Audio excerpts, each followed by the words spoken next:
You need to know your place, Howard. Charlie Foster didn't even look up when he said it. Just kept shuffling papers on his desk like he was organizing the most important documents in the world.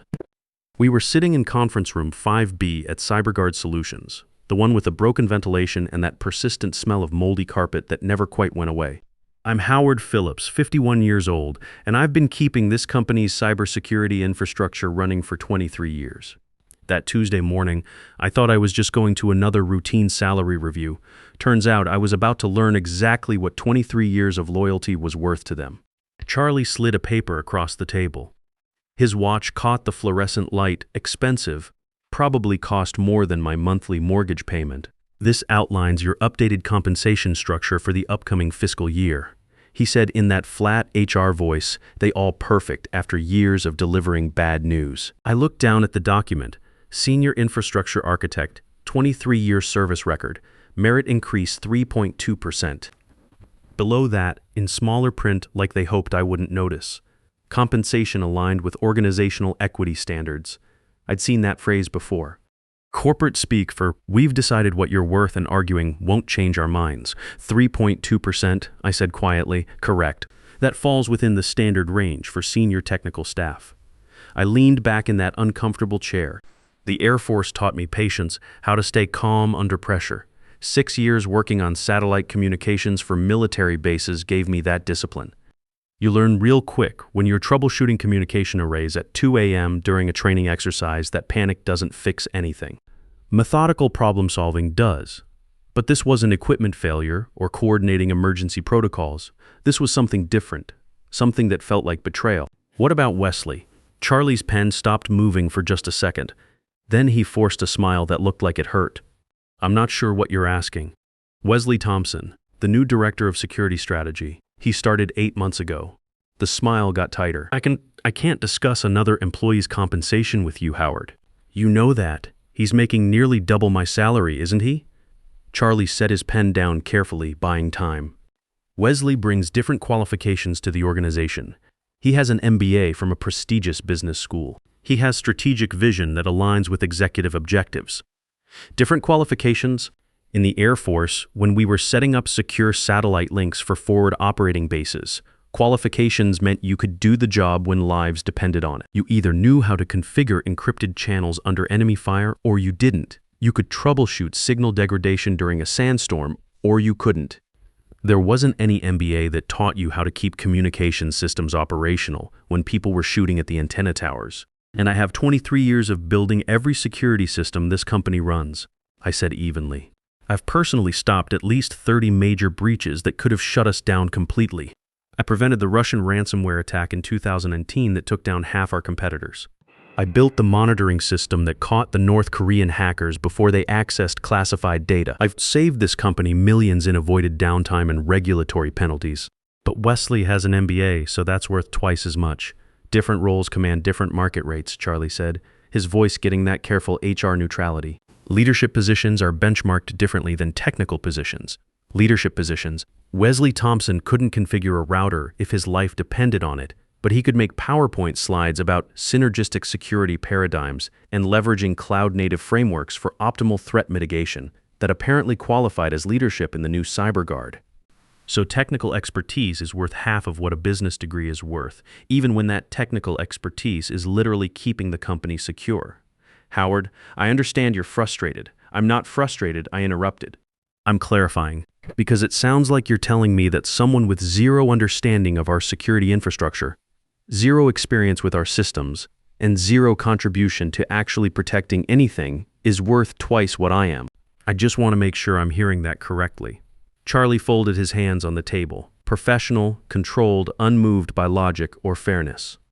We benchmark compensation against external market data. Leadership roles command premium salaries. Credentials matter. Translation, know your place. I thought about my kids, Daniel and Sarah, both juniors at State University. Tuition was $29,000 each this year, not counting room and board. They were good kids, working part-time jobs to help with expenses, but college costs kept climbing faster than my salary ever did. I thought about the alimony payments to my ex-wife Nancy, $200, $300 every month, like clockwork, for the past 4 years. I thought about the health insurance premiums that kept going up. The 401 key that had taken a beating in the last market downturn. The fact that I was 51 years old and supposedly in my peak earning years. Here I was with more cybersecurity knowledge than anyone else in the building, making less than some kid fresh out of business school who needed me to explain what a firewall actually did. Then I reached into my bag. Charlie tensed slightly, probably thinking I was pulling out a legal document or a list of grievances. Instead, I took out a single piece of paper, folded once, and placed it on top of his compensation document. My resignation letter. His eyes dropped to it. I watched the blood drain from his face as he read the first line. Effective immediately, I resigned from my position as Senior Infrastructure Architect at CyberGuard Solutions. Howard, he started, voice cracking. I sent a copy to your inbox at 8:47 a.m., I said calmly. You'll see it when you check your email, along with copies to my direct manager, the CTO, and the VP of Operations. He blinked at the signature, at the date, at words that couldn't be taken back or negotiated away. You don't need to make this decision right now. This is a significant step. Talk to your manager. Sleep on it. We can revisit the numbers. I've been sleeping on it for 23 years, I said, standing up. This is me waking up. Charlie opened his mouth, closed it, opened it again like a fish gasping for air. But you told me to know my place in this organization, I said, picking up my bag. So I do. And my place is somewhere else. I left the resignation letter on the table and walked out. The click of the conference room door closing behind me was the most satisfying sound I'd heard in years. Let me back up and tell you how I got to that moment. How a quiet, underpaid cybersecurity architect turned one dismissive sentence in an HR meeting into the most expensive 38 minutes in CyberGuard Solutions history. When I started at CyberGuard in 2001, I was 28 years old and fresh out of my computer science program on the GI Bill. The Air Force had given me 6 years of real-world experience with secure communications, but civilian cybersecurity was still finding its feet back then. Most companies treated IT security like an afterthought, something you bolted on after everything else was built. CyberGuard was different, at least in theory. They specialized in defense contracts, which meant they understood that security wasn't optional. But understanding the concept and implementing it properly were two very different things. My first day, the CTO at the time, George Patterson, walked me through what they called their security architecture. It was more like a digital house of cards held together with duct tape and prayer. Legacy systems talking to modern applications through interfaces that should have been retired in 1995. Firewall rules that contradicted each other. Monitoring systems that generated so many false alarms that the operations team had learned to ignore them. Think you can make sense of this? George asked, gesturing at a whiteboard covered in network diagrams that looked like someone had let a toddler loose with colored markers. I'd seen worse in the Air Force. Military networks often grew organically as new systems got added, without anyone thinking about how they'd integrate with existing infrastructure. The difference was that in the military, when something broke, people could die. That tends to focus your attention on doing things right. Give me 6 months, I told George. I'll map out what we actually have, then we can figure out what it should be. That was the beginning of 23 years of building, fixing, and protecting systems that kept this company running. I documented every weird configuration choice, every undocumented workaround, every critical dependency that wasn't obvious from the architecture diagrams. I created monitoring systems that actually worked, incident response procedures that people could follow under pressure, and security protocols that balanced protection with usability. Along the way, I prevented more disasters than I bothered counting. The Russian ransomware campaign in 2019 that crippled our biggest competitor never touched our systems because I'd implemented network segmentation that isolated critical functions. The North Korean hackers who tried to access classified data in 2021 triggered alerts I'd built specifically to catch that type of intrusion pattern. The database corruption incident in 2022 that should have taken us offline for days was resolved in 4 hours because I documented the exact recovery procedures after seeing a similar failure 3 years earlier. But here's what I learned over those 23 years. Competence and loyalty don't automatically translate into respect or compensation. Every year, I'd get my 3% raise and my performance review praising my technical excellence and institutional knowledge. Every year, I'd watch new hires with business degrees get promoted past me into positions where they made decisions about systems they didn't understand. The breaking point came 18 months ago when I discovered Wesley Thompson's offer letter by accident. I was looking for a technical specification that Pete Johnson had promised to upload to our shared drive when I clicked the wrong folder. There it was, Wesley's employment agreement. Base salary $162,000, signing bonus $25,000, annual bonus target 20%. Stock options 18,000 shares. I stared at those numbers for a long time. Then I opened my most recent pay stub. Base salary $91,800, no signing bonus. Annual bonus target 5%, which I'd received exactly twice in 23 years. Stock options 2,000 shares from my original offer in 2001. Nothing since.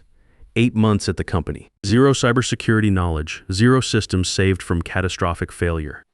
Making 76% more than I was, the math was simple and it was devastating. Wesley Thompson had never written a line of code, couldn't explain the difference between a vulnerability scan and a penetration test, and needed me to walk him through our incident response procedures every time we had a security alert. But he had an MBA, and apparently that was worth more than 2 decades of keeping the lights on. I closed both files and sat there in my cubicle, watching my colleagues go about their daily routines. Pete troubleshooting a network connectivity issue.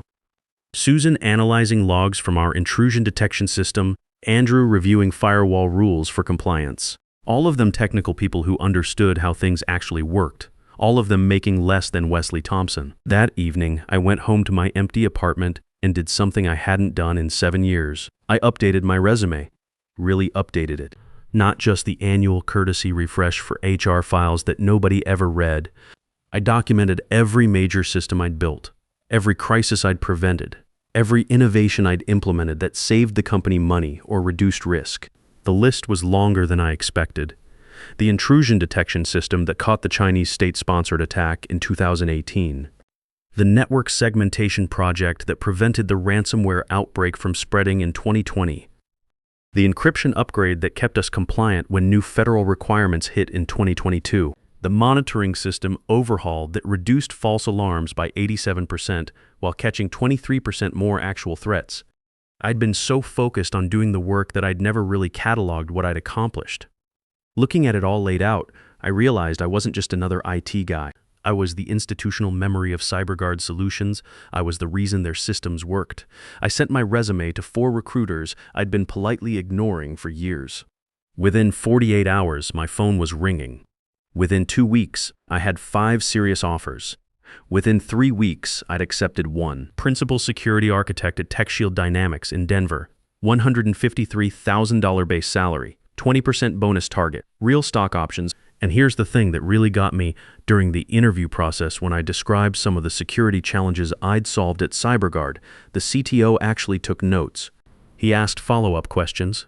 He understood that technical expertise wasn't just a nice-to-have. It was the foundation everything else was built on. All I needed was the right moment to leave CyberGuard. Charlie Foster gave it to me on a silver platter. By 8:54 a.m., my security badge had been flagged for deactivation. By 9:01 a.m., my system access was being revoked across 31 production environments. The IT department moved fast when they wanted to, ironic, considering how slow they were when I needed resources for actual security improvements. By 9:07 a.m., I'd cleared my desk, boxed up my monitor and that coffee mug that said "World's Greatest Problem Solver," a gag gift from the team after I'd fixed a particularly nasty database corruption issue. I walked past 5 colleagues who suddenly became very interested in their keyboards. Word travels fast in a small office, and everyone knew something was happening. Pete Johnson caught my eye as I headed for the elevator. He was 27 years old, smart kid with 20 months of experience, and I'd been mentoring him on incident response procedures. The look on his face told me he understood exactly what my departure meant for him. All those systems I'd built, all that institutional knowledge I carried, Pete was about to inherit responsibility for things he'd only ever seen from the outside. By 9:15 a.m., the first critical alert started screaming. Here's what most people don't understand about complex cybersecurity infrastructure. It's not like a car where you can pop the hood, see a broken belt, and replace it. It's more like a human body, interconnected systems that depend on each other in ways that aren't always obvious. When something goes wrong, the symptoms can show up anywhere, and finding the root cause requires understanding how all the pieces fit together. I'd been that understanding for 23 years. Every weird configuration choice had a reason. Usually because I'd learned the hard way what happened when you did things the obvious way. Every undocumented dependency existed because some crisis 5 years ago had forced a quick fix that became permanent infrastructure. Every workaround had become critical to daily operations. The notebook they didn't know existed, my personal documentation of every unusual problem and solution, was sitting in the trunk of my car. By 9:25 a.m., every engineer in the building was in emergency mode. The primary intrusion detection system was throwing cascading errors. Not complete failure. That would have been obvious and relatively easy to diagnose. Instead, it was degrading slowly, missing real threats while generating false positives at an exponential rate. The worst kind of security failure.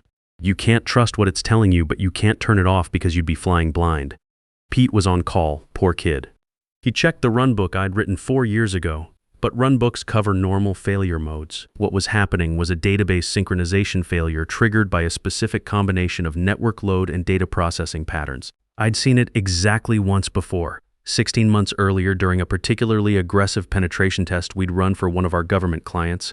The solution involved temporarily decoupling the analysis engine from the data ingestion pipeline, manually purging corrupted transaction logs, and restarting services in a very specific sequence. I'd documented all of this in my notebook, along with the monitoring queries needed to detect the problem early and prevent it from happening again.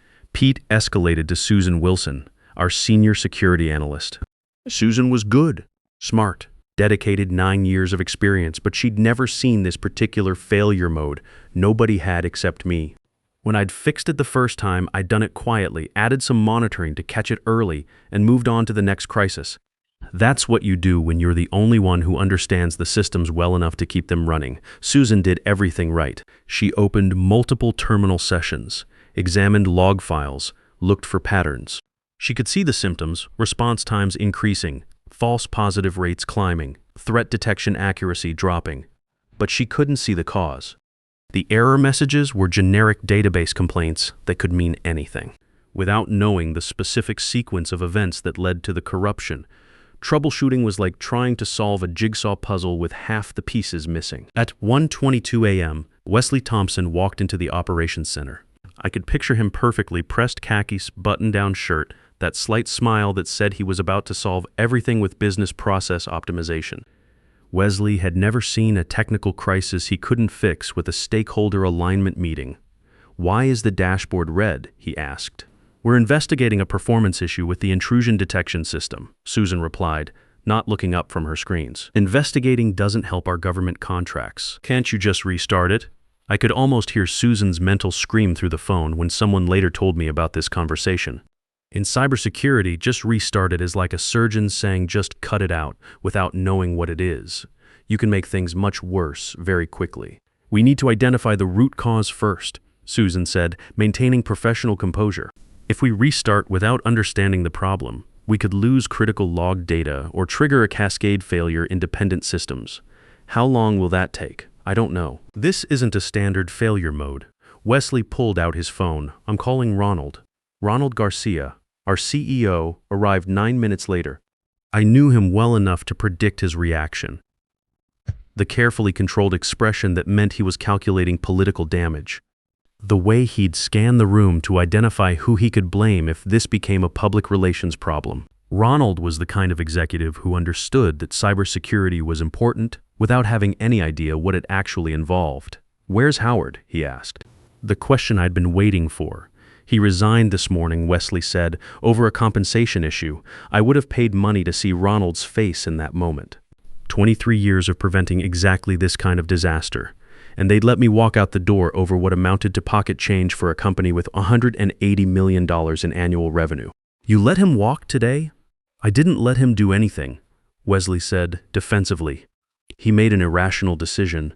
Irrational. That word probably echoed in Ronald's head as he watched his company's security infrastructure crumble in real time. What was irrational was thinking you could run a cybersecurity company without respecting the people who actually understood cybersecurity. Ronald left the operations center immediately.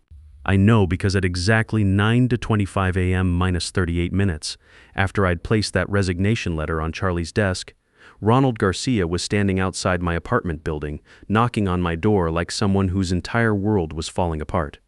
Which technically it was. "Howard," he said when I opened the door, "no pleasantries, no small talk. We need you back immediately." I looked at him through the gap in my doorway. His normally immaculate suit was wrinkled, tie loosened, hair disheveled. This was a man who prided himself on control, on having contingency plans for contingency plans. Seeing him rattled was almost worth 23 years of being undervalued. "Almost I don't work there anymore," I said.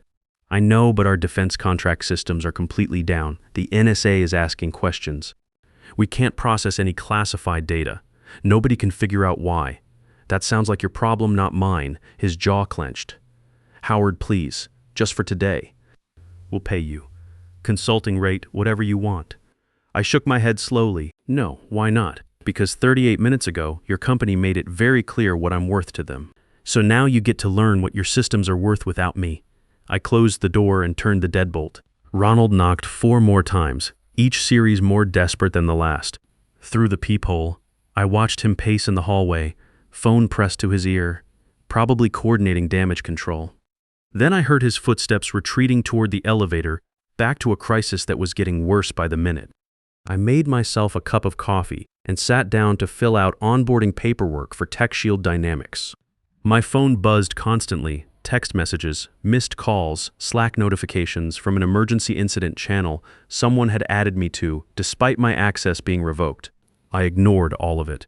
The outage lasted 14 hours. I didn't watch it happen in real time, but I heard about it later from Pete, who was still willing to talk to me after everything settled. Here's what I missed. By 2 p.m., 3 major government contracts were at risk. The NSA had sent an official inquiry about service disruption. The Department of Energy was threatening to suspend CyberGuard's security clearance pending investigation. 2 state governments had activated backup cybersecurity protocols, essentially firing CyberGuard as their primary contractor. By 4 p.m., Ronald had called in Cyber Response Solutions, an emergency consulting firm that specialized in infrastructure crisis recovery. The lead consultant spent 3 hours examining our systems and finally admitted what everyone already knew. Without the original architect, this could take days or weeks to fully understand and stabilize. "You're telling me we're dead in the water because one engineer quit?" Ronald asked. "I'm telling you, you're dead in the water because you treated that engineer like he didn't matter," the consultant replied. "And now you're learning what happens when he's not here to save you." The consulting firm worked through the night. They brought in 6 specialists, set up a war room, and started systematically going through every piece of our infrastructure. At $850 per hour per consultant, the bill was climbing toward $127,000 before they'd even identified the problem. The breakthrough came at 1:17 a.m. when Pete finally remembered something I'd mentioned in passing 6 months earlier. There was an old wiki page buried in our internal knowledge base, something I'd written after a similar incident years ago. It took him 2 hours to find it. Critical system dependencies and emergency recovery procedures. It had everything. The database synchronization issue, the specific monitoring queries, the exact sequence of steps needed to recover without triggering secondary failures. I'd written it 18 months ago after the last time this happened, and nobody had read it until they had no choice. Pete followed my documentation step by step. It worked. System stabilized at 3:43 a.m. The consultants packed up and sent a bill that made everyone sick. The crisis was over, but the damage was done. Within the first week, 2 major defense contracts, worth a combined $47 million, were terminated. The NSA security review found concerning gaps in institutional knowledge management and personnel retention practices. Translation: they'd noticed that CyberGuard had let their most experienced cybersecurity expert walk out the door. Ronald called an emergency board meeting. 4 executives were asked to pursue other opportunities. Wesley Thompson was quietly reassigned to a strategic advisory role with no budget and no staff. Charlie Foster was terminated for organizational restructuring, though everyone knew it was because he'd managed to lose the most valuable employee in the company over a conversation about knowing your place. Today, I'm Principal Security Officer at TechShield Dynamics. I make $168,000 base salary. My bonus last year was $33,600. When we go public next year, my stock options will set me up for early retirement if I want it. But more than the money, I have something CyberGuard never gave me: respect. When I say something's going to break, people listen. When I document a vulnerability, it becomes required reading. When I suggest we need to slow down and do something right, nobody tells me to know my place because my place is exactly where expertise should be, at the table, with a voice being heard. Here's the lesson. When someone tells you to know your place, believe them. They're showing you exactly how much they value you. You can stay and hope things change, or you can leave and let them learn what you were worth. Sometimes it's not about revenge, sometimes it's just about respect. And when the CEO is knocking on your door 38 minutes later, begging you to come back, that's not victory. That's just confirmation that you were right all along. Your expertise doesn't become more valuable the moment you walk away. It was always that valuable, and the right people knew it. The difference is that some organizations need to lose what they can't afford to lose before they learn to value what they should have treasured. When leadership confuses credentials with competence, they're not just undervaluing talent, they're building their entire future on a foundation they don't understand, maintained by people they don't respect, until the day those people decide they deserve better.